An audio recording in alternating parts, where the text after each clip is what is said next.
Hey everybody, Fred Love here. I just wanted to do a quick video that's maybe a change of pace from the usual Star Trek Adventures content that I'm creating lately and talk about Dungeons and Dragons for a little bit. Recently, I finished running the adventure in the D&D Essentials Kit, which I have right here. I ran this baby for my son, who is 8 years old in third grade, and we had a blast. I started running this campaign for him last fall, and it took us several months to get through the whole thing. It starts at first level and goes all the way up to sixth level. But it was a wonderful introduction to Dungeons and Dragons for my son. He created an elf wizard. He named him Guileless Sunray. And what sold me on this product was it has rules for sidekicks. So you can do basically a one-on-one campaign. You can have one dungeon master and one player, and that player can flesh out their party with sidekicks. And the sidekick rules include ways to level up those sidekicks with the player character, so they get more powerful as the player character gets more powerful, keeps the encounters fairly balanced. The sidekick rules provide stat blocks for like a fighter type character, a rogue type character, and a spellcaster. So you can kind of build your party and flesh it out with a multitude of skill sets. And so it really makes it viable. It's a viable option. You could run this with a full party of player characters, but I ran it with my son, just one-on-one, and used these sidekicks, and it really worked out well. I really felt like it was an authentic Dungeons and Dragons experience. So the adventure, the box set, like I showed you earlier, it comes in a box. It's got some dice and tokens, a map of the Sword Coast, and then it's got a rule book that includes character creation rules and how to play the game. And then it's got another booklet like this, which is The Dragon of Icespire Peak, which is the actual adventure. And I really enjoyed this adventure. It takes place on the Sword Coast, in and around the town of Phandalin, which is the same town that they used in the starter set, which was an adventure that I ran when 5th edition first came out.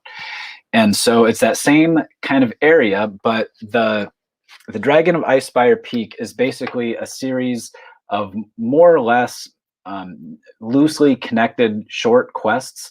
These quests are really short and really direct. Maybe I should count them. 1, 2, 3, 4, 5, 6, 7, 8, 9, 10, 11, 12, 13. So there's like 14 separate quests, I think. Most of them are just in like 2 to 4 pages of the booklet. They're short, they're diverse, but they're really well executed. So this adventure, and then it all ends with a confrontation with this guy, Cryovane, the young white dragon who's been terrorizing the Sword Coast. He's kind of the main bad guy of the entire campaign. And so all of the individual quests, like I said, they're short and they're simple, easy to run for new dungeon masters, but they were flavorful and well crafted. And it's just like a really well done bread and butter experience. This isn't going to revolutionize Dungeons and Dragons for you. It's not going to give you something totally new that you've never experienced before. What it does is give you the classic feeling bread and butter Dungeons and Dragons experience, but just done well, done simply, done clearly, easy to run and easy to play through.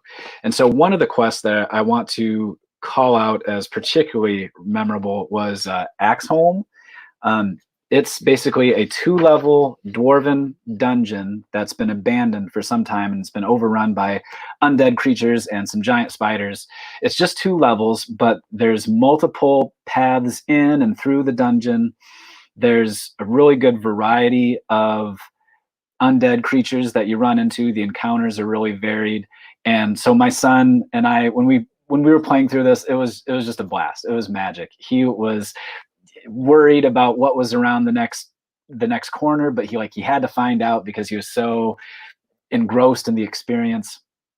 And so my son just really enjoyed this adventure, and he's been begging me to. So his character's now at 6th level. He defeated Cryovane in the last quest with a bunch of friends that he met throughout the adventure, not only his sidekicks, but some of the other NPCs.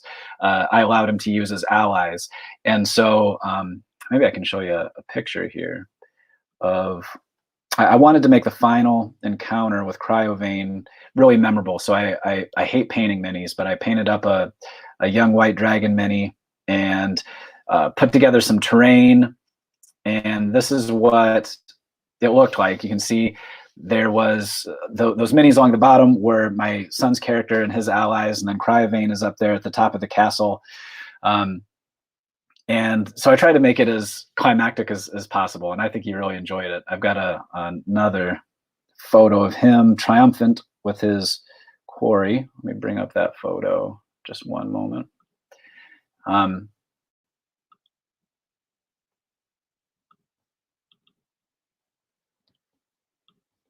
Just trying to find it here.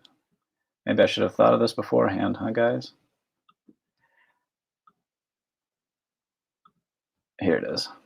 Yeah, thanks for bearing with me. That's my son, Michael, with the adventure booklet and Cryovane after he'd just proven himself triumphant over the dragon. He just loved it. He's been telling me, like, Dad, how old were you the first time you slayed a dragon in Dungeons and Dragons? Just really proud of himself. And so he wants to continue on with that character, that elven wizard named Guileless Sunray. And so we kind of went over some of the options about what might happen to his character next. And he decided that the Dungeon of the Mad Mage, the Undermountain adventure book that Wizards of the Coast put out, that sounded like what he wanted to do next. So I bought that book, and we are transferring the campaign from Phandalin down to Waterdeep, where we're coming up with some plot hooks for why he might want to delve into Undermountain. So I'll have to kind of come up with some ways to continue to level up his sidekicks along with him, because he's become pretty attached to those characters. So once again, just wanted to, if you're a dad or a parent and you want to introduce your kids to role-playing Dungeons and Dragons, the Dragon of Icespire Peak, the adventure in the Dungeons and Dragons Essentials Kit, was a really great experience for us. Just great classic feeling Dungeons and Dragons, well executed. So it gets my full recommendation. If you are running Dungeons and Dragons for your kids, I would love to hear your experiences with it, what you found worked well, what maybe didn't work well, and hopefully I'll be able to continue this game with my son for a long time to come. Thanks everybody for watching.